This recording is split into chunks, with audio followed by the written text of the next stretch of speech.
Yo, what's up guys? Welcome back again mga paps. Megaluto ta paps o tinulan na chicken. Yan paps, nihiwa mo na ni Parikoy ang chicken. Isang buo yan na chicken Parikoy.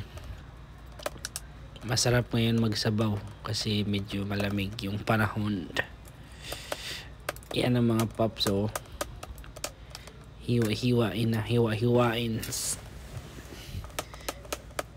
Ayan ang mga parikoy. Masarap yung halo natin dyan mga paps na gulay.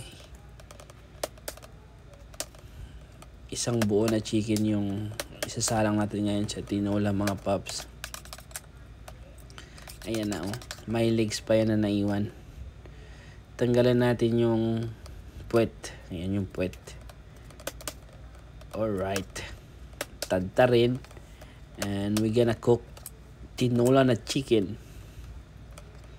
Alright mga paps, kumakain ba kayo yan mga parikoy? Lami kayo yan paps. Kung sa Bisaya pa, lami kayo. Namit kid na ba?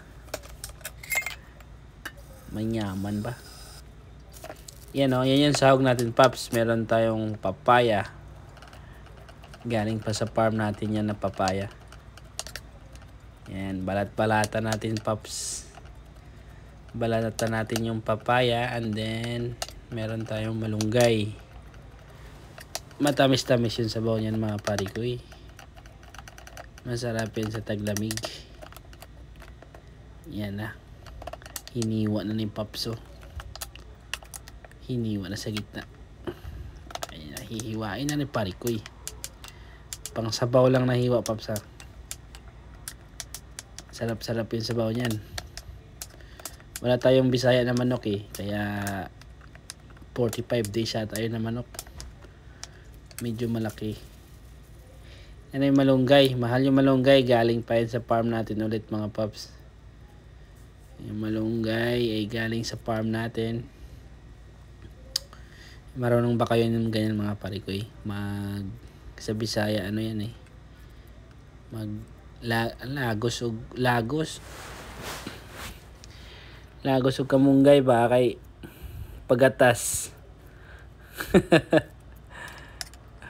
Yan, sahog natin yan ay panggisa natin yung bawang. Kung sa Bisaya pa, ahos. Ahos man. Ayan tayo bawang, gisahin natin manok pag maps para mawala yung lansa. Okay na yung bawang natin. And luya. Tayo luya mga parikoy. Pantanggal ng anghit ba? Pantanggal og anghit. Sa sa manok. Para sarap yung sabaw natin. And then sibuyas. Malaki sibuyas natin kaya 1/4 lang yung ayan na, ready to cook na. Bakbakan. Yan, naglagay si Paps ng mantika para sa paggisa. Lagay na ng luya. And then next is bawang, ahos, and sibuyas. Karaw-karawin, lutuin ang lamasin, and then sunod natin yung paps, yung chicken. Ayan na yung chicken. Gisa natin yung chicken, and karaw-karawin natin paps. Gisa na natin, lagyan natin ng patis, and then lagyan natin ng mga condiments para masarap yung luto natin mga paps. Karaw-karawin, and malapit na yan. Lagyan natin ng water pagkatapos. Ayan na paps oh, hindi ko na video. Yan na yung nilagay ko na yung papaya dyan, and then yan na finished product ng paps.